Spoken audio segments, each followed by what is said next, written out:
सागर के जाते ही चांदनी कमरे में आ गई और तकिए में मुंह गड़ाकर थकी सी लेट गई। सागर के व्यवहार से मन का हर कोना कड़वाहट से भर गया था। जितनी बार उसने सागर से जुड़ने का प्रयत्न किया, उतनी बार सागर ने उसे बेदर्दी से झटक डाला था। उसने कभी सोचा भी नहीं था कि जीवन में यह मोड़ भी आ सकता है। शादी से पहले कई बार उपहास भरी नजरें और फप्तियां झेली थी, पर उस समय कभी ऐसा नहीं सोचा था कि स्वयं पति भी उसके प्रति उपेक्षा और घृणा प्रदर्शित करेंगे। बचपन कितना आनंददायी था। स्कूल में बहुत सारी लड़कियां उसकी सहेलियां बनने को आतुर थी। अध्यापिकाएं भी उसे कितना प्यार करती थी।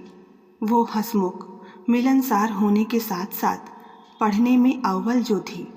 लेकिन उसे बचपन की वो बात आज भी कितनी अच्छी तरह याद है, जब पहली बार उसने अपने आप में हीनता की भावना को महसूस किया था। माँ की एक सहेली ने स्नेह से गाल थपथपा कर पूछा था, क्या नाम है तुम्हारा बेटी? जी चांदनी, उसने सरलता से कहा। इस पर सहेली के होठों पर व्यंग्यात्मक हंसी उभर आई और उसने पास खड़ी महिला से कहा, लोग ना जाने क्यों इतने बेमेल नाम रख देते हैं। और वे दोनों हंस पड़ी थी। वो पूरी बात समझ नहीं सकी थी, फिर भी उसने खुद को अपमानित महसूस किया और चुपचाप वहाँ से खिसक गई थी। फिर तो कई बार ऐसे अवसर आए जब उसने इस तरह के व्यवहार से शर्मिंदगी महसूस की। उसे अपने माता पिता पर गुस्सा आता था कि प्रकृति ने तो उसे रंग रूप देने में कंजूसी की ही, पर उन्होंने क्यों उसके काले रंग पर चांदनी का नाम देकर व्यंग किया और उसे ज़्यादा से ज़्यादा उपहास का पात्र बना दिया। मात्र नाम देकर क्या वे चांदनी की निरर्थकता को सार्थकता में बदल पाए थे? जब वो स्कूल के स्नेहिल प्रांगण को छोड़कर कॉलेज गई तो कितना तिरस्कार मिला था।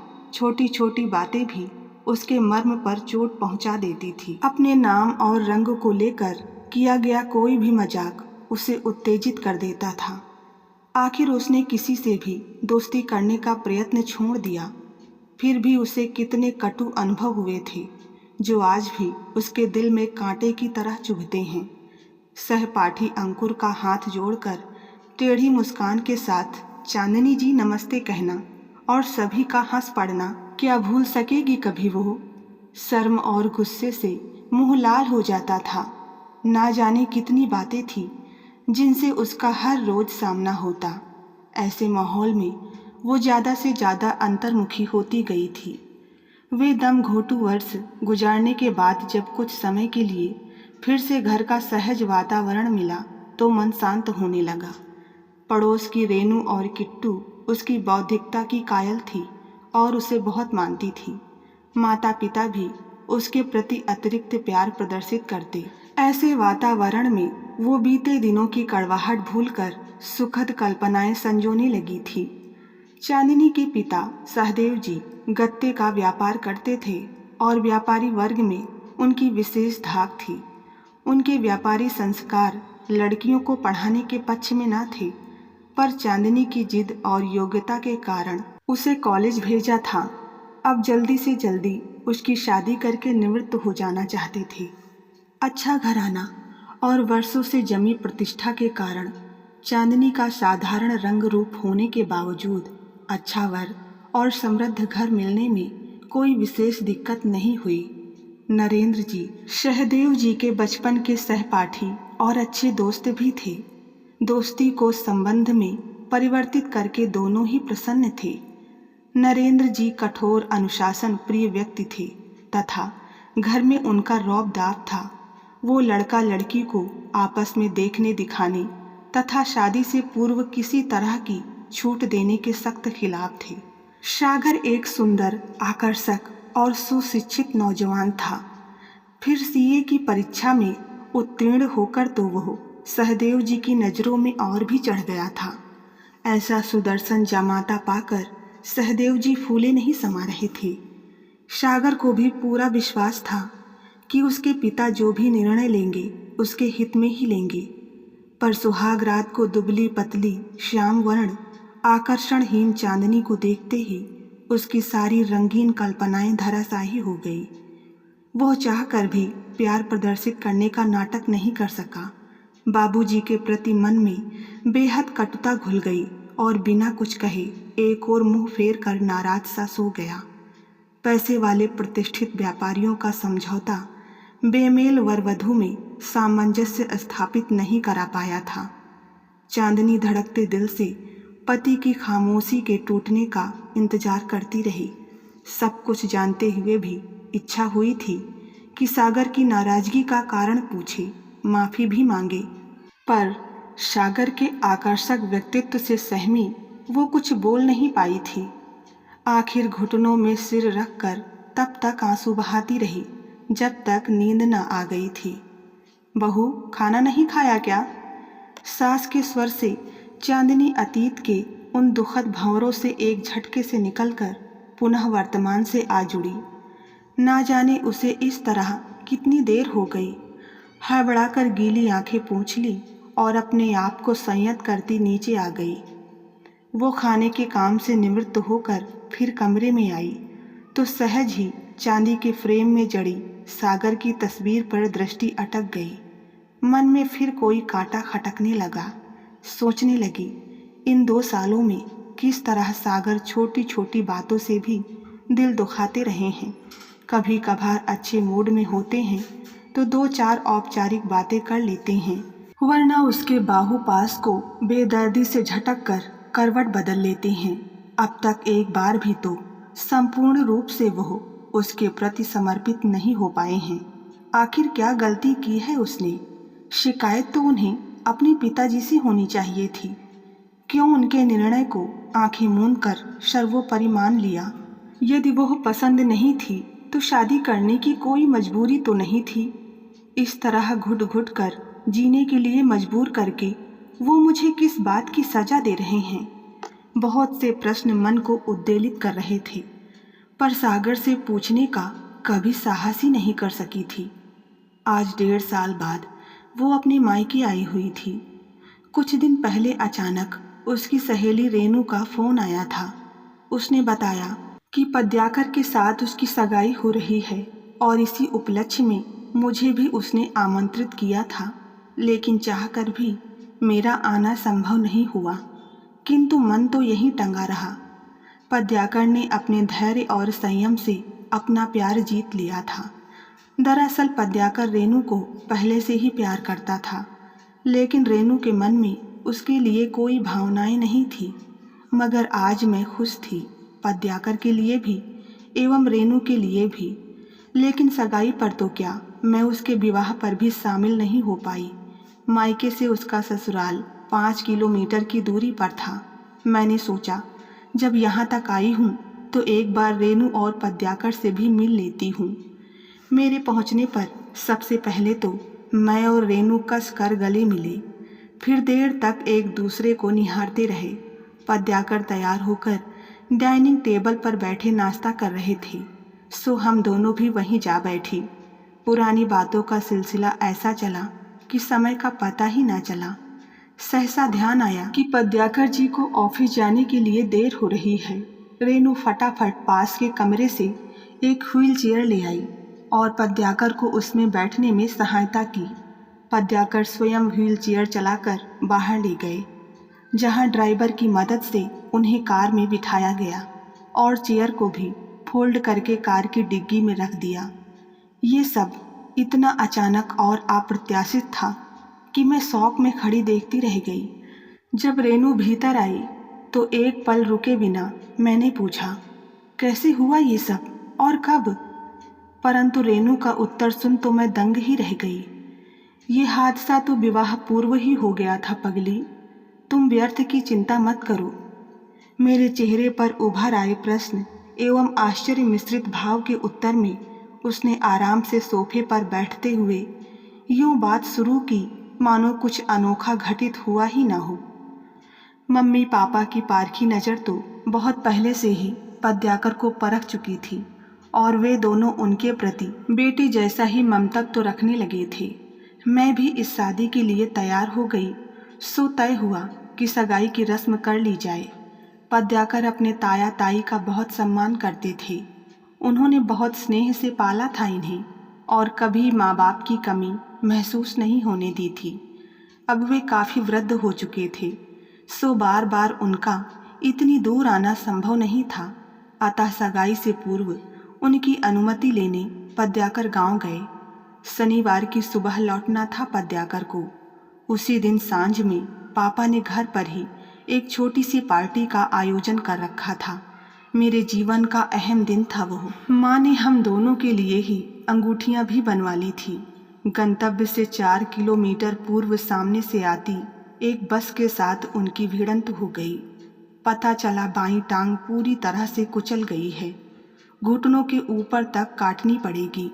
दाईं टांग में भी जख्म है। मम्मी पापा ने मुझे घर जाने का आदेश दिया। वे पद्याकर की देखभाल की पूरी जिम्मेदारी लेने को तैयार थे, पर टांग कट जाने के कारण वे स्थिति पर पुनः विचार कर लेना चाहते थे। तो क्या तुम्हारे मन में एक बार भी शंका नहीं उठी? चांदनी ने पूछा। बिल्कुल नहीं। एक बार निर्णय ले चुकने पर मैं उस पर दृढ़ थी। मम्मी पापा के हर तर्क का उत्तर था मेरे पास। यदि ये हादसा विवाह उपरांत होता तो, किसी अन्य से विवाह करने पर उसमें कुछ और कमी हुई तो?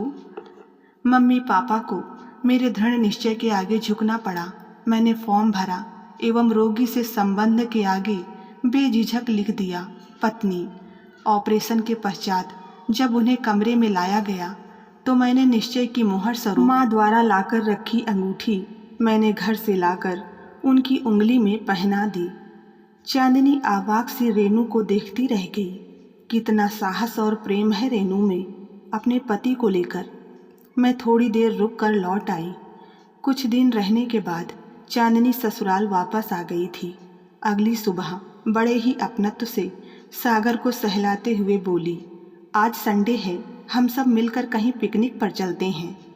आज क्यों? फिर कभी सही, उनींदा सा सागर बोला। पर आज आपको क्या काम है? चांदनी ने बुझे मन से आग्रह किया। तुम सब चले जाओ, मेरी तरफ से कोई मनाही नहीं है। मैं घर पर गाड़ी भी छोड़ दूंगा, कहकर सागर ने मुंह फेर लिया। उसे बेहद ठेस पहुंची। पहली बार उसने स्वेच्छा से कोई कार्यक्रम बनाया था और सागर ने। मन बहुत खराब हो गया था। फिर किसी भी काम में जी नहीं लगा। बार बार अपनी स्थिति को याद करके आंखें भरती रही। क्या उसे इतना भी अधिकार नहीं है कि अपने किसी शौक में सागर को भी शामिल करने की सोच सके? आज वो सागर से अवश्य कहेगी कि क्यों वो उससे इस कदर घृणा करते हैं और उसके साथ कहीं भी जाना पसंद नहीं करते। शाम उतरने लगी थी। लंबी परछाइयाँ दरवाजों में से रेंगने लगी तो चांदनी शिथिल कदमों से रसोई में आकर खाना बनाने में जुट गई। हाथों के साथ साथ विचार भी तेज गति से दौड़ने लगे। रोज की यह बंधी बंधाई जिंदगी, जिसमें जीवन की जरा भी हसरत नहीं थी, बस भावहीनता, मशीनी मानव की तरह से एक के बाद एक काम निपटाते रहो। कितनी महत्वहीन और नीरस है यह जिंदगी। माता पिता खाना खा चुके थे, सागर अभी तक नहीं आया था। चांदनी बचा खाना ढककर मन बहलाने के लिए टीवी के आगे बैठ गई। घंटी बजी तो भी वैसे ही कार्यक्रम में खोई बैठी रहने का उपक्रम करती रही। नौकर ने दरवाज़ा खोला। सागर आया और जूते खोलकर सोफे पर लेट सा गया। बड़ी देर कर दी, चल हाथ मुंह धोकर खाना खा ले बेटा, बहू इंतजार कर रही है तेरा, माँ ने कहा। बचपन का एक दोस्त मिल गया था माँ, इसलिए कुछ देर हो गई। वो खाना खाने का बहुत आग्रह करने लगा, इसलिए उसके घर खाना खा लिया था, सागर ने लापरवाही से कहा। चांदनी अनमनी सी उठी और थोड़ा बहुत खाकर बाकी नौकर को देकर अपने कमरे में आ गई। सागर जैसे आदमी को कुछ भी कहना व्यर्थ होगा। यदि मन की भड़ास निकाल ही लेगी तो भी क्या ये दरारें पाटी जा सकेंगी? नहीं, वो कभी भी अपनी कमजोरी जाहिर नहीं करेगी। आखिर कभी न कभी तो उसके अच्छे बर्ताव से सागर पिघलेंगे ही। मन को सांत्वना देती चांदनी सोने का प्रयत्न करने लगी। सुबह का सुखद वातावरण, ठंडी ठंडी समीर और तरह तरह के पक्षियों के मिले जुले स्वर जैसे कानों में रस घोलते हुए। सुबह नींद कितनी जल्दी टूट जाती है। बिस्तर से उठकर बेतरतीब कपड़ों को ठीक करती चांदनी सोचने लगी, कितनी सुखी होती हैं वे लड़कियां जो देर तक सुबह अलसाई पति की बाहों में पड़ी रहती हैं। वो कमरे के कपाट हौले से भिड़ाकर रसोई में आ गई। उसने घर की सारी जिम्मेदारियों को स्वेच्छा से ओढ़ लिया था। उसे इसमें संतोष महसूस होता था। वो सास ससुर की हर ज़रूरत का ख्याल रखती थी, इसलिए थोड़े से समय में ही दोनों का दिल जीत लिया था। भजन कब के बंद हो चुके थे। कोहरे का झीना आंचल हटाकर सूरज आकाश में चमकने लगा था। कमरे के रोशनदानों से धूप अंदर तक सरक आई थी। सुनिए जी, अब उठ जाइए, 8:30 बज रहे हैं। चांदनी ने हौले से सागर की बाह पर हाथ रखकर कहा। चाहकर भी वो रजाई में ठंडे हाथ डालकर अधिकार पूर्वक छेड़ते हुए नहीं कह सकी कि उठिए वरना ठंडे हाथ लगा दूंगी। बिना कोई प्रतिकार किए सागर उठ गया तो चांदनी ने स्नान घर में पहनने के कपड़े टांग दिए और सेविंग का सामान श्रृंगार मेज पर लगाने लगी। जरूरी कामों को निपटाकर सागर दाढ़ी बनाने लगा। चांदनी वहीं खड़ी रही, शायद किसी चीज़ की ज़रूरत पड़ जाए। सोचने लगी, सागर डांटते हैं तो बुरा लगता है, पर खामोश होकर उपेक्षा जाहिर करते हैं तब तो और भी ज़्यादा बुरा लगता है। जरा तौलिया देना तो। विचारों की श्रृंखला भंग करते हुए ठंडे स्वर में सागर ने कहा। चांदनी ने चुपचाप अलमारी में से तौलिया निकालकर सागर को थमा दिया। सागर मुंह पोंछने लगा। अचानक ही चांदनी की निगाह सागर के चेहरे पर बने हल्के हल्के से सफ़ेद दागों पर टिक गई। मुंह से खुद ब खुद निकल गया, आपके चेहरे पर ये दाग तो पहले नहीं थे। ऐसे ही कई बार सर्दी के कारण हो जाते हैं, बचपन से ही होते आए हैं, सागर ने लापरवाही से कहा। बात आई गई हो गई, पर इस बार सागर के चेहरे के वे दाग ठीक नहीं हुए थे। धीरे धीरे इतने गहरे होते गए कि चेहरे का आकर्षण नष्ट होने लगा। सागर पहले जितना लापरवाह था अब उतना ही चिंतित रहने लगा। इस स्थिति में चांदनी बार बार सांत्वना देती और डॉक्टरों की बताई तरह तरह की दवाइयाँ यथा समय देती रही। धीरे धीरे उसे सागर में परिवर्तन दिखने लगा था। अब सागर उसकी बातों का जवाब अच्छे से देता था। रात में सभी लोग खाना खाकर टीवी के आगे जमे बैठे थे। आखिर उपताकर चांदनी ऊपर अपने कमरे में आ गई तो सागर भी माता पिता को हॉल में छोड़कर पीछे पीछे आ गया। हमेशा की तरह चुपचाप चांदनी लेट गई, मानो वो सागर की उपेक्षा की आदी हो गई हो। सागर ने उसके चेहरे को दोनों हाथों में भर मीठे स्वर में कहा, सच बताओ चांदनी, तुम मुझसे नफरत तो नहीं करती? उस स्नेह स्पर्श और आवाज़ की मिठास से चांदनी का रोम रोम आनंद से तरंगित हो उठा था। पहली बार प्यार की स्निग्धता से परिचित हुई थी वो। खुशी से अवरुद्ध कंठ से फुसफुसाई, आपने ऐसा कैसे सोच लिया? अब तक बुरा बर्ताव जो करता रहा हूँ तुम्हारे साथ, पिताजी के प्रति जो आक्रोश था उसको तुम पर निकालकर मैं संतोष महसूस करता रहा। सोचता था मेरे साथ धोखा हुआ और बेवजह ही इसके लिए मैं तुमको दोषी मानता रहा, पर तुम मेरे लिए हमेशा प्यार लुटाती रही। मैं मात्र दैहिक सौंदर्य की छलना में मन के सौंदर्य से अनजान बना रहा। अब मैं जान गया कि तुम्हारा मन कितना सुंदर और प्यार से लबालब है। मैं तुम्हें सिर्फ कांटों की चुभन ही देता रहा और तुम सहती रही। कैसे सहन किया तुमने मुझे।